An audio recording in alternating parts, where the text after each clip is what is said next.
আপু তুমি নাকি এমনিতে বললো যে আয়েশের খরচ তুমি চালাইতে পারবা। আপু সেখানে আমি কেন বলবো না, কারণ আদার্স একটা মানুষ, আমি নাম না নিই, সে আমাকে বলে যে আয়েশের দুধ ডাইপারের জন্য আমার পায়ে ধরতে হবে, পায়ে পড়তে হবে, তো ওই কথাবার্তা শোনা থেকে খরচ না নেওয়াই ভালো। আর এখন হচ্ছে আয়েশ যেহেতু আমারও সন্তান, তার বাবারও সন্তান, তো আমি চাই যে আয়েশের বাবা আয়েশকে প্রতি মাসে খরচ দেয়।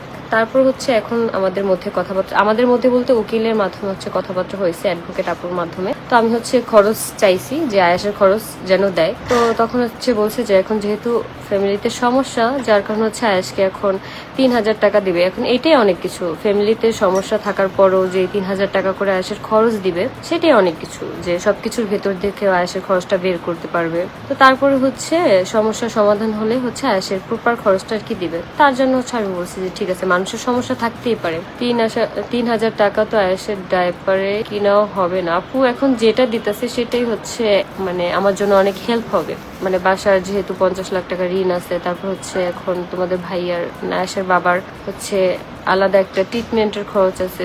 সবকিছু বুঝে আমি আর কি বলছি সমস্যা নেই, এখন দেখ পরবর্তীতে বাড়ায় দিবে, একটা সমস্যা থাকতেই পারে। এত সমস্যার মধ্যেও যে এটা দিতে পারবে সেটাই অনেক কিছু। আয়েশাকে চুড়ি কিনে দিয়েছে, আয়েশকে কি এতদিনে ওর চেন কিনে দেওয়ার টাকা হয়নি? আপু এখনো হচ্ছে আমি এইসব ব্যাপারে কোনো কথা বলতে চাই না।